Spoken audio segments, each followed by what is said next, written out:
উভজাতীয় কুস্তি প্রতিযোগিতায় পুরুষ ও নারী দুই বিভাগেই চ্যাম্পিয়ন হয়েছে বাংলাদেশ আনসার গ্রাম প্রতিরক্ষা বাহিনী দল।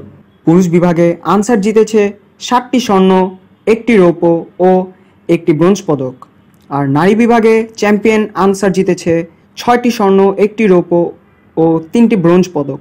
রাজধানী জাতীয় হ্যান্ডবল স্টেডিয়ামে অনুষ্ঠিত প্রতিযোগিতা শেষে বিজয়ীদের মধ্যে পুরস্কার বিতরণ করেন বাংলাদেশ আনসারের ক্রীড়া পরিচালক মোহাম্মদ সাজ্জাদুর রহমান। এই সময় অন্যান্যের মধ্যে উপস্থিত ছিলেন কুস্তি ফেডারেশনের সাধারণ সম্পাদক তাবিউর রহমান পালোয়ান এবং মিডিয়া কমিটির চেয়ারম্যান মাসুদ মোবারকি।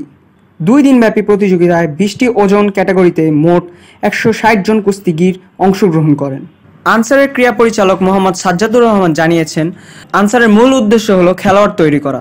আসলে আমাদের সবচেয়ে বড় প্রাপ্তি হচ্ছে, আমাদের মূল মিশনটা হচ্ছে আমরা জাতীয় পর্যায়ে খেলোয়াড় তৈরি যেমন করি, পাশাপাশি আমাদের ন্যাশনাল পর্যায়ে যে প্রতিযোগিতাগুলো হয় সেই প্রতিযোগিতায় যাতে খেলোয়াড়রা অংশগ্রহণ করতে পারে সেই সুযোগ আমরা তৈরি করে দিই।